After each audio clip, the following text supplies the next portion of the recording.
Նեոլիբերալիստական գլոբալիզմ, մաս 2 Բարի գալուստ մեր փոդքասթ, շնորհակալ ենք, որ այսօր կրկին մեզ հետ եք։ Շարունակում ենք մեր նախորդ թեման, նեոլիբերալիստական գլոբալիզմի ազդեցությունը աշխարհի և հատկապես Հայաստանի վրա։ Այսօր կխոսենք այն գլոբալիզմը օգտագործում ազգային պետությունների կառույցները։ Այո, ճիշտ է։ Շատերը կարծում են, թե նեոլիբերալ գլոբալիզմը հենց պարզապես պետությունների վերացում է, բայց իրականում ոչ։ Ֆինանսական կապիտալը չի վերացնում պետությունները, այն օգտագործում է դրանց կառույցները իրեն ծառայեցնելու համար։ Սա մի տեսակ համաշխարհային դիկտատուրա է, քողարկված ազատ շուկայի գաղափարախոսությամբ։ Ինչպես է նեոլիբերալ գլոբալիզմը աշխատում Հայաստանում։ Եկեք անցնենք հիմնական հարցին. ինչպես այս համակարգը ներգործեց Հայաստանին Սովետական Միության փլուզումից հետո։ Շատ պարզ։ 1990-ականներին Հայաստանը ընդունեց Արժույթի միջազգային հիմնադրամի և Համաշխարհային բանկի առաջարկած շուկայական բարեփոխումները, որոնք ներառում էին պետական ձեռնարկությունների զանգվածային մասնավորեցում, պետական վերահսկողության նվազեցում, Հայաստանի շուկայի բացում արտասահմանյան կապիտալի համար, սոցիալական ծրագրերի կրճատում։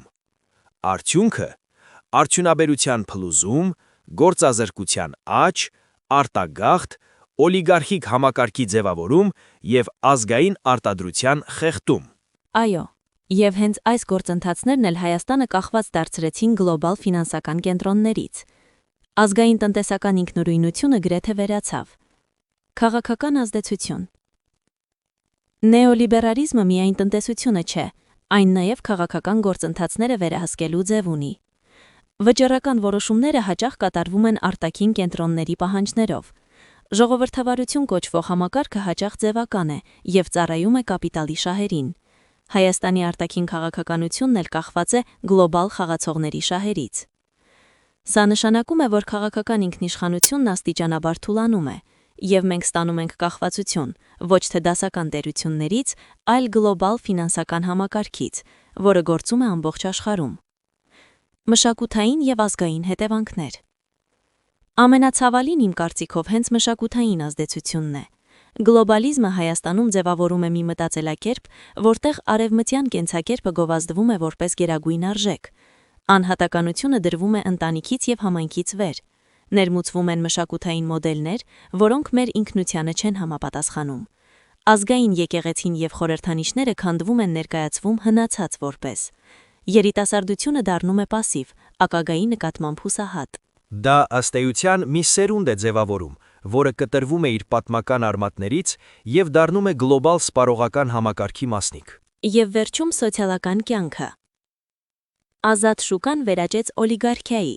Սոցիալական անհավասարությունը խորացավ։ Գյուղամարզերն ու աշխատովար դասակարգը հայտնվեցին ծայրահեղ աղքատության մեջ, իսկ բողոքը հաճախ մարվում է քաղաքացիական հասարակության ծրագրերով, որոնք էլի ֆինանսավորվում են նույն գլոբալ կենտրոններից։